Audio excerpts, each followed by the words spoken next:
Hi everyone, welcome to this week's episode of Constant Faithful Secure. I am here with my dynamic, amazing childhood friend, now author, mom of two, wife, blogger, writer. I mean, the list goes on. And it's funny, I think about all the things I'm listing. Let's start with, growing up as a child Christian parent. What was kind of your outlook of what life would look like? Oh man, my outlook. Well, my family is really close. Yes. I have two siblings. My parents, I've always known them as Christian parents. So doing things together, going to church together, family devotions, that was my norm. And so that was a template I had for my family as well. Family vacations together, and we'd be traveling. So I had a dream that once I got married with my family, we would travel around Jamaica, go to different parishes, find out We did that too as a kid. Right? So that was what I expected from my life, that I would get married, have children, and just do all the things that I had envisioned. Did something change? A lot changed. I got married. Yes. Big up Raul.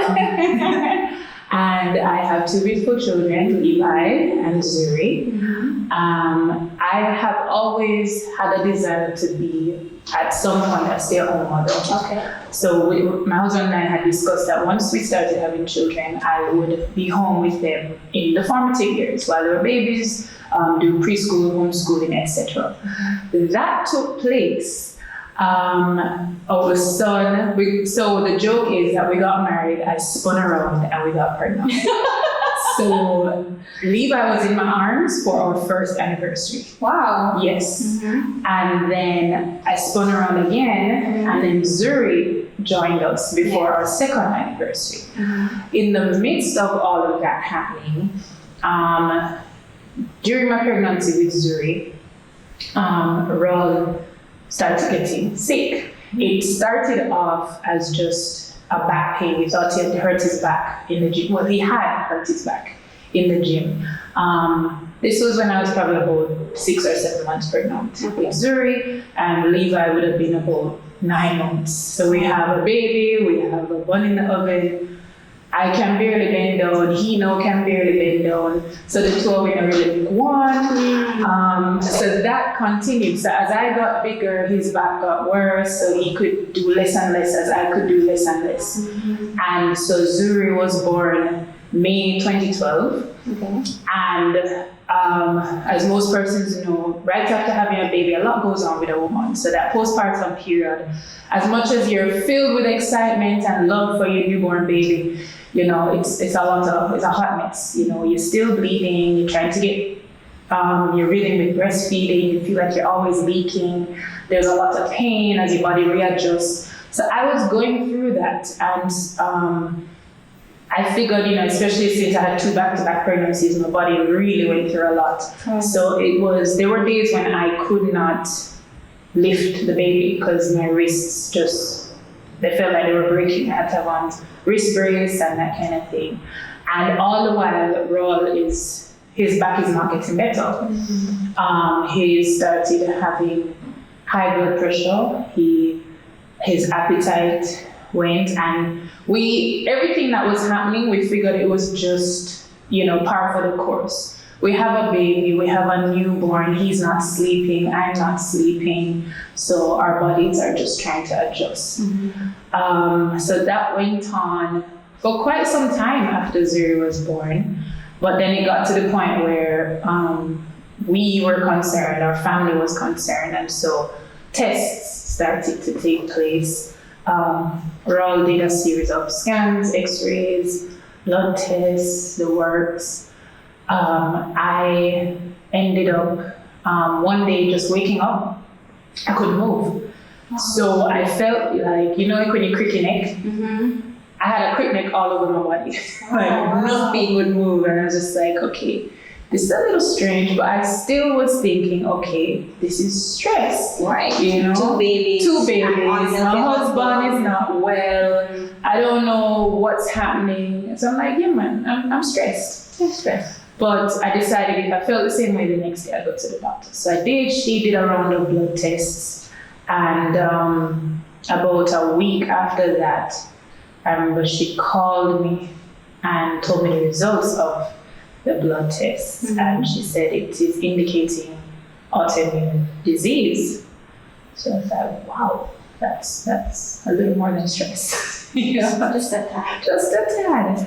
So we had to do some further tests to determine exactly what it was. And while that was going on, Raul's testing had now led him to an oncologist. So we had an idea of what might be happening. Again, a little more than stress, but still hadn't confirmed anything. And then about mid-July, so Zero was born in May, so we're both now in July, I got the call from the doctor. And she said, Dan, the tests have confirmed that it's lupus. And I remember, like, I had the phone, and I was like, okay, thank you. And I dropped the phone, and I just collapsed into Ra's lap. And a ball. Because I was just like, I can't be sick. Like, in my mind, okay, newborn baby, young baby, they need to be taken care of. I am the mommy, I have to take care of him. My husband is sick. We're trying to figure out how to, get him taken care of. I can do all of that if I'm well. Like, even if it means I'm, sleepless nights and my body ragged and me not eat. If I'm well, I can push through and our family will be okay. How it gonna work if I'm sick? And I was just like, this cannot be happening.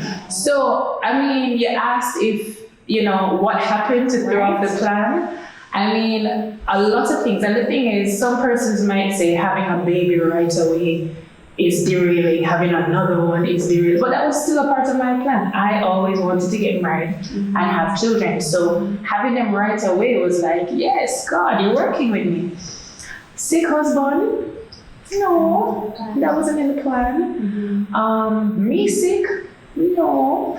And the thing is, lupus, I think your average person may have heard of it before, but my experience with lupus is that my favorite teacher in high school died from it. A good friend from high school and college died from it. So it sounds final. Right? Sounds final. And what I remember in that moment as I was bawling, one saving grace is that one of my best friends from high school, she's living with it and she's always lived a very full life. And I know her and I've been there with the struggle, and it's like, all right, I don't have to die from it, But, so how are you and God at this point? Like, where and what? What is going on? So at that point, 2012, it was a very interesting time because shortly after I got the call about lupus, we received the confirmation about Raul. So he was then diagnosed with stage 4 non-Hodgkin's lymphoma. Now, leading up to this point, as I told you, he was progressively getting sicker. And to the point where persons were afraid that he was going to die. There was a point where I was not sure. I didn't know. I really did not know if he was going to make it.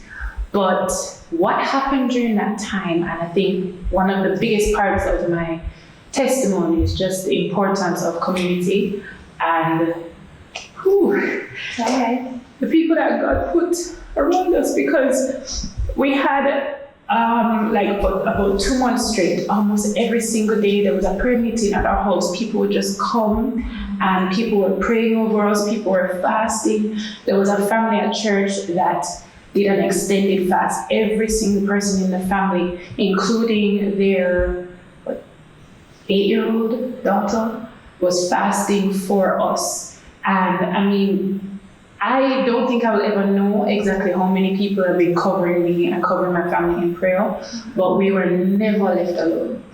And people would bring food and meals and help us with the baby. And as I said, there were days when I couldn't use my hands. Like a friend of mine, she came, she literally milked me. She held the baby and she squeezed, and that was because I couldn't move. And so as bad as things were, every single waking moment we could see where God was putting things in place and putting people in place to help us. So it was rough, it was scary, it was hard, but I don't think I ever felt abandoned by God.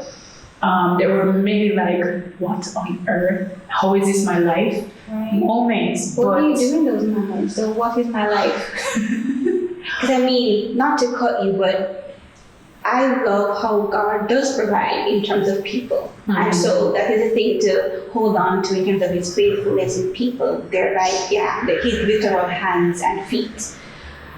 But when they go home, Right. and the light turn off, and you can't lift up your hand to hold a baby who might be crying at 2 a.m, and your husband is beside you in pain, and you have a picture in your mind, you know, and we grew up very similar. Both of our parents would have been the ones who were taking us all around Jamaica, and even though we know sickness happens, at least up until that point, for both of us, sickness was doable. Yeah, life was doable, and people are out there. People out there got sick, or they sick. Now it's here.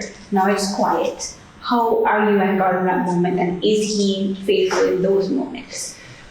I know I can tell you yes, of course. But as you're right, there were many of those moments where, you know, the house is full and you're kind of on a high because everybody around you is like, you know, champion here, God is good, and worship music is playing, and they're telling you the scriptures and they're praying for you. But there are those moments when everybody leaves and it's just you, and it's kind of like you lose a loved one and there's all this activity for the funeral, and then everybody goes back and you're right. So in those moments, yes, it gets really hard. It gets really dark, and you're just like, I don't know how I'm going to do this.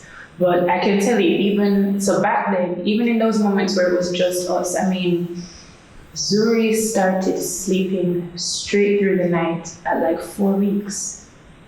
What? You know, and I don't mean like, oh, she did a 3-hour block. I mean, when whoever was with us put her to bed at about 9, she did not wake up again until the next morning at daylight.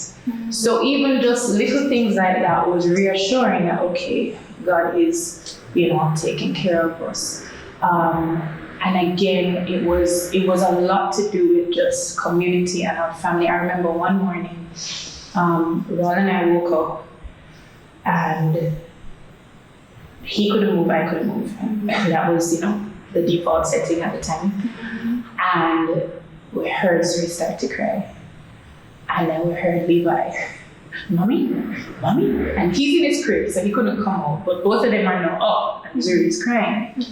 And I don't even think I got a chance to pray. I was just like, Lord God, what am I going to do? And then we just heard dum dum dum at the grill. And it was my mother. Like, we weren't expecting her. We had not made any plans.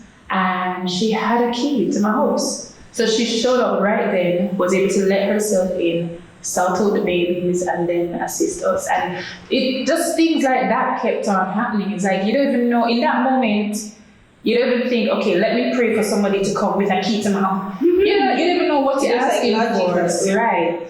But God showed up like that. And for me personally, worship, specifically worship music, has always been a big part of my life. I've been leading worship at church since I was a teenager. You do so well. Thank you. And I love it. Like, it really energizes me. And during that time when I couldn't move, it hurt to think because I was in so much pain. Worship music it was very soothing. It really felt like God's arms being wrapped around me. There's a song that I've loved ever since I was younger, Hiding Place. And I remember I used to play it when I was pregnant with Levi. Wait, are you saying you are my high? That's my jam! Wow! Yes, ma'am. So I used to play that song often when I was pregnant, and it would just calm him. Like, he'd be gymnastics in my belly, and I'd play Hiding Place, and you know, and that was my song. Like, when I did not know what to think, how to pray, who to call, I just lie down, cry, and I'm like, you are. And, every single time. And what I found, and not just then, but in the subsequent years of the various forms of sickness and so on, I'd be in places, physically and mentally, because I've had intense struggles with mental health as well. I've just been in places where I'm so uncertain. I feel so afraid. I don't know what's happening.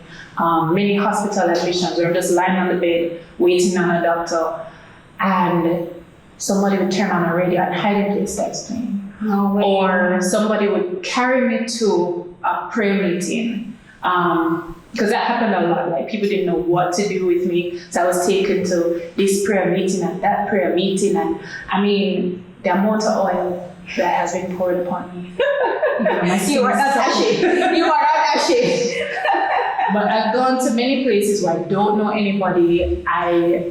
I'm not even aware of whether or not I'm uncomfortable. I'm just like, I don't know what's going on. And then hiding place starts playing. And so it was like God's way of saying, I'm in this with you. Can you say some of the words to that song really quick? I'm going to put in the link. You have to sing it because that rights to the song. I was going to put it call us. But just say some of the words. But it says, you are my hiding place. You always fill my heart with songs of deliverance. Whenever I am afraid, I will trust in you. I will trust in you. Let the weak say, I am strong in the strength of the Lord. And I mean, it never fails, like every single time. And other instances where I'd be somewhere and I'm not sure if I should say something, or hiding place starts playing. Come on. I'm on the road and a car passes by and hiding place. Not no book, I have a dance hall, hiding place. And this isn't the recent song, because you would have heard this song when you were growing up, right? In the 80s, 90s, you would have heard this song. Yeah. And that thing you said about songs of deliverance, I had a very similar experience. When my mom died, every morning a new song would literally just come up in my spirit, songs of deliverance. Like, I would feel the wave of the sadness of the memory that my mom is not here, and right away a wave of a song would just counteract, literal counteract. Yeah. Wow. Yeah. So that, for me, that was evidence of, still is evidence of God's presence in the raging storm. So you and I have had many conversations talking about how we're processing the many things, and sometimes it's not just one thing happening. I mean, even for your experience, multiple things were happening at the same time that were just a lot to handle. And we talked about the side-eye faith, where you're like, I trust in God, but you kind of what you study, what you're going to do next, or what you're going to allow next, So how have you handled those experiences of like, I trust you, but, and have you passed that? Are you still there? Like, how do you handle that side-eye faith? Good question. The thing is, so God is faithful. That's who He is what He is, it's what He is made of. If you cut Him, you will be faithful, kind of thing. So there's never a point where He, does what we do and kind of just can't bother or lets us down and He tries to make up for it. He's always doing His loving and faithful and gracious thing. And what I found is that when I'm able to kind of just slow down and really look at Him, I'm able to see that. And so it's been an interesting journey, because you do have those moments when you're just like, God, what did I do to you? Why is this happening? But can't get a break now, kind of thing. But then you read the Bible and you realize that He didn't lie about anything, He never tricked me. Jesus said to His disciples, in this life you will have troubles. And so for us to expect that we're going to have an easy ride at any point at all, like, where we get that from? Who promised us that?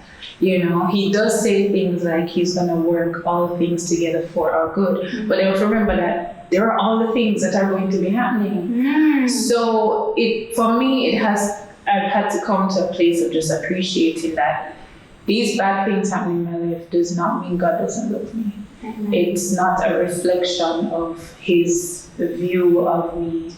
And that perspective helps. What that means then is you always have to be remembering, because it is very easy to forget what God did the last time, and the last time, and the last time. And so you buck up on something and you're just like, oh my word, how am I going to get through this? It's here, not here. And then you just breathe and you're like, oh wait, he got me through the last thing. And so what I tell people now is that God's track record is 100%. Every single bad day that I've had, he's gotten me through it. Now I've had some really terrible back to back bad days, but he has gotten me through. And so that's kind of how I have to take it, because in addition to that, I know that just because I go through this bad season now, so let's say I have a winter, doesn't mean that I then get to move on to spring. I could have another winter. Talk about it. Yeah, so a rough life is not a hall pass. It doesn't mean that, okay, you now get to bypass. No, God has shown me that I'm in a spot right now, it can get worse. And that is still a part of his plan. And so I have to keep clinging, because when it does get worse, if I let go, then what? What's the option? Exactly.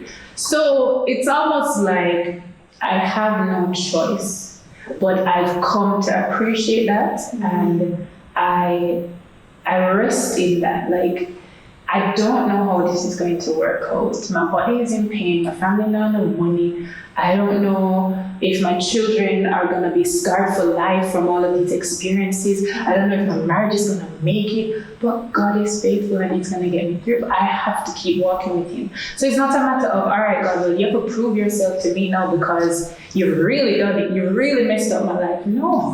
Right? He's going to keep doing his faithful thing. I just need to keep holding on.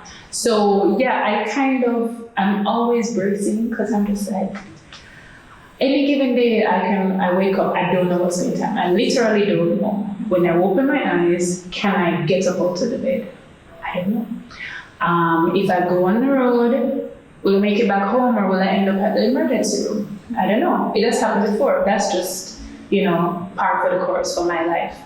But I've come through so many years of this kind of thing that I know that, okay, God, it's so bad, only you. Right. Yeah, so that's kind of what it is. I'm always bracing, always tensing. There are certain things that I really pray do not ever happen. But I know that I don't have a force field around me. I'm not invincible. Anything can happen, but he will remain faithful. He will remain faithful. I think it was the last time you told me you were in the hospital and you were waiting hours to get a bed, and you said it was only 6 hours. I was like, only? Somebody can say only? And that shows how we get to the point of being secure. Yeah. I think a big part of why I wanted to have this podcast is to show that we can get to a space where we are secure in God. Even if the conditions don't improve, right, we can get to that place where you're resting. Yes, you said you're resting secure in Him, because when people think about God's faithfulness or God's constancy, we think about, honestly, for women, we're constantly raged with insecurity, whether we're insecure about how we look, insecure about what's going to happen with our future, are we going to get married, am I going to be a good mom? One of the big things that people say about for women, and I'm sure men too, is insecurity. But what we are saying is you can experience the faithfulness of God to the point where you are now secure. Mm-hmm. How would you encourage somebody that they can be secure in God? First of all, do you feel secure? Right. So I think it's a, multi-layered thing. Tell me about that. Because I am so secure in the Lord in certain things. So like when I end up in the hospital, and no matter how much pain I'm in, I know I'm not going to die. So sometimes my body feels like it's being ripped apart, and I know I'm not going to die. How do you know that? So years ago, the Lord sent a word at a church service that I was at, and I was really, really low, really messed up that day. Somebody came and prayed for me, and she said to me, God says that you're going to live to see your children's children. And it resonated, and I've held on to that. That was probably about almost 10 years ago. And so I've held on to that, and I'm like, okay, life is getting really sucky, but I'm not gonna die. Which, in one sense, is not really comforting, because you're just like, I'm gonna keep living like this. Oh my gosh. But, so there is a certain level of confidence that I have in the Lord based on what His word has been to me. But insecurities, of course, I'm human. So there are things that will unravel me. Like, if I am home and I don't know what I'm going to make for dinner, and I don't know how I'm going to get to, I will be on the floor bawling. Like, I'm just, I've failed as a mother, and my husband will come home hungry, and, so there are things, everybody has their triggers. Right. So there are definitely the things that will just unravel me. But again, it comes down to just remembering what God has said to you. And so, even as you spoke about just me and my writing, that was never a part of my plan. I tell people all the time, I have a box at my house right now with maybe 20 books in it. Notebooks, journals, all are mine, all are unfinished. All have gaps of like 3 to 6 months. I remember I wrote something after a really great church camp as a teenager, and then didn't write again for like another year. Like, I'm not a writer, but what happened is, out of my experience, one day, just desperately not knowing what was going on, I wrote what I thought God was saying in my devotions, and I sent it to family and friends. And God had said to me some years before that He was going to use my journey to encourage others. So I have, and it's not something that I work towards. It's not like, okay, God said this, so let me do all the things to ensure that I am ready and prepared. No, it was just, this is what my devotion said, guys. What do you think? And out of that has come this, I guess, ministry of devotional writing. And even in that, I'm very insecure. I would write, and like, nobody wants to hear about that. Why did I put that? Should I even send it? And then I press send, and then I just start getting feedback, like, wow, I really needed to hear that this morning, or, that I didn't get to tell you, but that devotion that you sent last week, it was exactly what I needed. I was able to send it to my sister. So being able to see what God is doing, even when your situation remains messed up, it helps. It gives you that sense of security, like, okay, I just need to keep going through this. But yeah, it's not, even knowing that God is with you and seeing His plan, you don't always want to do it. I mean, there are so many days I wake up and I'm like, God, I don't want to be the strong woman. I don't want to encourage anybody else. I don't want to be the one that people look on and say, oh, she can do it. I don't want to have to do it. Pick somebody else. Yes. Exactly. So you have those moments when you're just like, Lord, I just, find another soul job, But again, it just comes back to just remembering Him, remembering what He has said to you. And then there are times when God may have told you something about your journey, and He not tell nobody else. Right. And so you're just holding on to that, and people are like, are you okay in here? Are you understanding what is happening? How bad it is? Exactly. So it really is. You just have to remember what God has said. Hold on to it. Keep praying.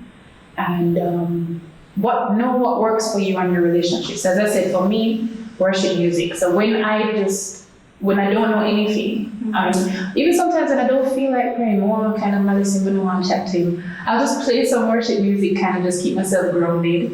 And I mean, there are songs that just, they sing for me and they pray for me. And, or it's not even that I picked a particular song, but I'll just hear something on a playlist and That's exactly how I feel right now. You just broke my heart, you know? So yeah. Wow. You brought in a different element that I don't think I have highlighted before, which is there is in God's constancy and in His faithfulness, there are some things that we do on the constant side, which is to either whatever version of being with Him, whether it is in worship, in word, in community. There are things that we do as well, not because we need to do things for God's faithfulness to show, but there's a partnering that happens when we choose to trust Him, when we choose to let the song worship for us while we are quiet. There is a space that we partner with God in seeing His faithfulness in our lives. Yeah. Wow, that's amazing. That's amazing. Thank you so much for sharing with us today. There is so much more, and I'm going to put she writes. So I'm going to post what she writes in our thing today, and definitely post out what you're doing. But thank you so much for coming. Thank you for having me. Thank you guys. Bye.